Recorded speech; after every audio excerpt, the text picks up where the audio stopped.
Well, one second. I'm getting Mr. Lalit Modi on the phone, and he's calling back right now, and I'll speak to him and ask him whether he wants to give his perspective. Hello? Yeah, can I put you on speakerphone, Mr. Lalit Modi? You are now live. One second. Mr.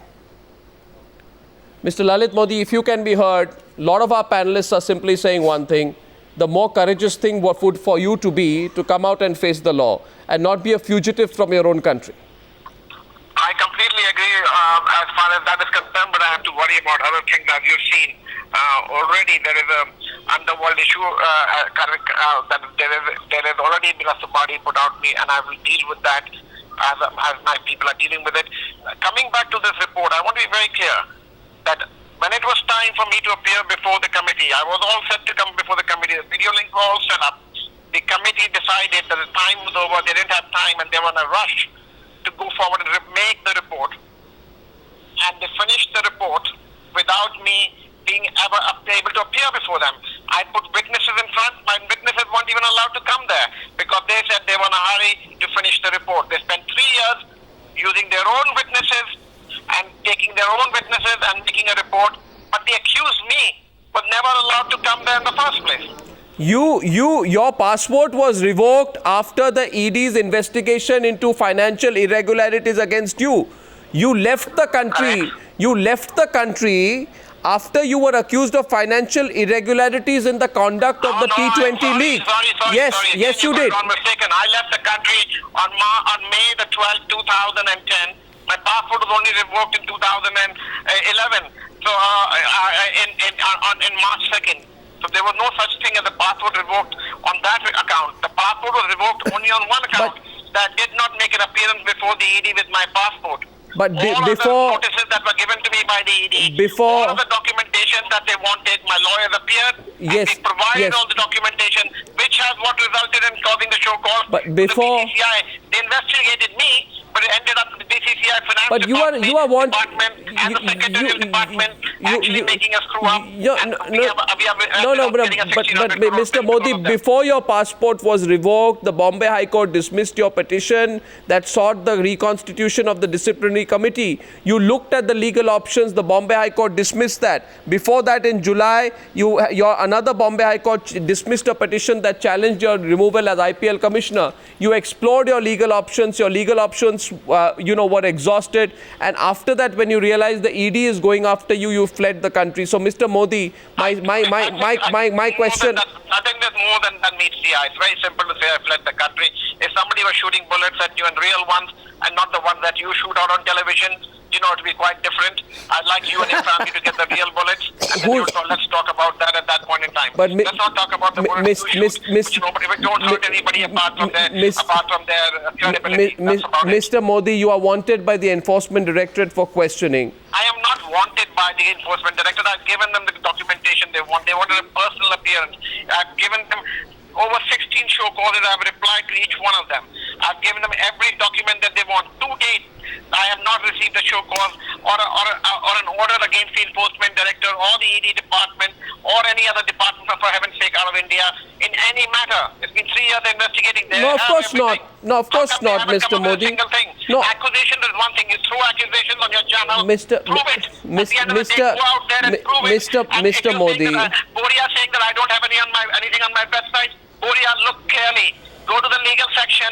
Go and look at everything that I have out there and see what it is. Don't have an axe to grind with me every time we go on air and go into a tutu meme. I'm not in that spin for that. I've done many things. I know what I have done. I've created things which I know. So I don't need to answer to you or to anybody in that context. But I'm happy for you to take it apart and accuse me for something. If you have something to accuse me, then be point blank about it's only a question. Let me know about it. Mr. Modi, this disciplinary committee report has not been authored by me or by anyone. This is only a report that we have here. The disciplinary committee report, as I say, I wasn't even allowed to appear on it. So the point is that if the day I was to appear, they said that the report that I can't appear anymore because the time is run out. They spent 3 years for what? To only bring their witnesses in. I had no time to even bring my witnesses in. Please look at the last note I put on my site of what they my reply to That doesn't take away from the specifics. You threaten the representative of the Kochi franchise. If I can't answer the question myself, if I'm not allowed to answer what people are talking, what question they're asking me. No, apparently you are unhappy with somebody securing the team because you favored another bidder. You know, it's things like this, Mr. Modi. These are charges that are being put. There's more than what meets the eye. Tell me, tell me. And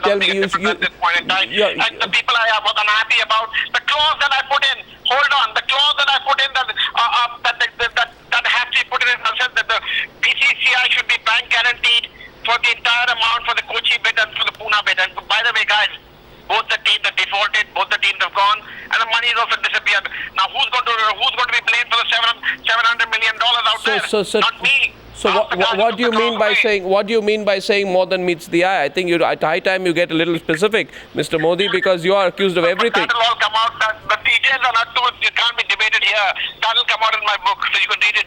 That's a threat. Debate it here with you. That's a threat. That's a threat. That's an empty threat. Otherwise, you are debated here with you. It takes too long to debate. If Srinivasan is to come on a show with you and me, I'm happy to debate each and every point as long as you want and pull up as many documents as you want. What's your moral responsibility? You have none? What's your moral responsibility? You have none? I have full moral responsibility. Let the others have the similar to mine. But you are a force unto yourself. You circumvented all of them. Yes, you circumvented all of them. That's true. I don't think that's true. If you look at my meetings agenda, you look at my governing council meetings, you look at the way I conducted the thing, everything was approved, 100% approved, and that has been collaborated by the enforcement directorate in the notices to the various people. That is why they have penalized the BCCI and the office bearers of the BCCI. Sharad Pawar backed you then. Why is he not backing you now? Listen, who is backing me and not backing me is a separate issue. But what the truth is, it's all there. Well, again, you're not getting specific with me, Mr. Modi. But how more specific do you want me to get? When the matter is sub judice, I can't bring every document out to you on the table before I take it to the court. Well, the whole thing was that in the face of all these charges, you were given sufficient opportunity. They are saying sufficient opportunity was given to you to respond. You should see the document that is put out against you. And Mr. Modi, I certainly request you to... Why would I want to read a document that is half-baked, hasn't got my input, hasn't even been allowed me to... I am the accused. I am not allowed to appear. I mean, what else can you do? You accuse somebody, but you don't allow them to appear before your committee. I mean, they got scared of me to appear before the committee. That's not the only issue here. That's not the only issue here. That's not the only issue here. That is a single biggest issue. If I am accused about something and I'm not allowed to appear before that committee, what good is that committee going to be? Well, the fact that this will be good enough for the committee because special general meetings which discuss a prefixed agenda require a two-thirds mandate for a decision. Prefix members with a prefixed agenda with the prefix by members' minds already being made up before you want to hear the truth because they're afraid for the truth to come out. 21. If I was allowed to, I asked in every meeting I asked for the meetings to be recorded. I wanted all the statements of all the witnesses to be allowed to go online.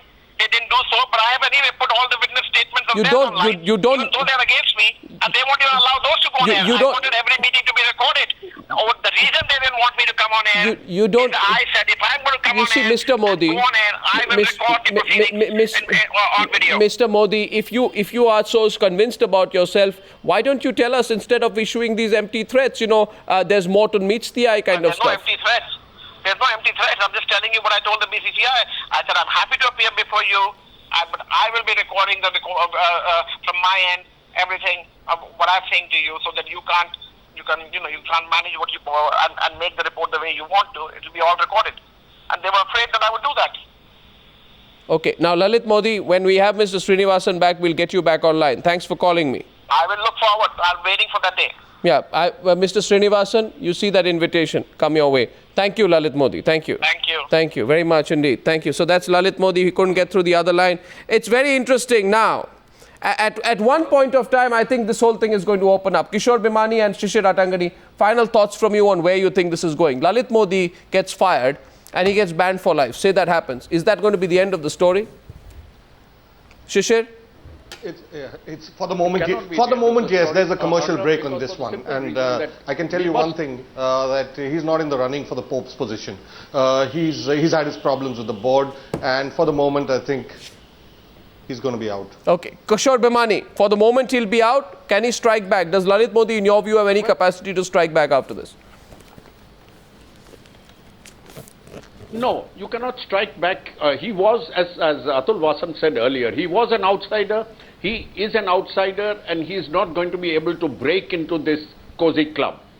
He's been thrown out. He was given far too much power. I think a lot of people were guilty, and we have heard his point of view. And I think if Lalit Modi was not allowed to depose before the committee, I think that's a major sin. It does not forgive, nobody can forgive him for it. But I really do believe that there is a lot in it, more in it than meets the eye. Oh, yes, it does. We'd like the specifics, though. Gentlemen, thank you very much for joining me on debate number 2. When we get Mr. Srinivasan with Lalit Modi, it will be first here on the Newshour. Thank you very much.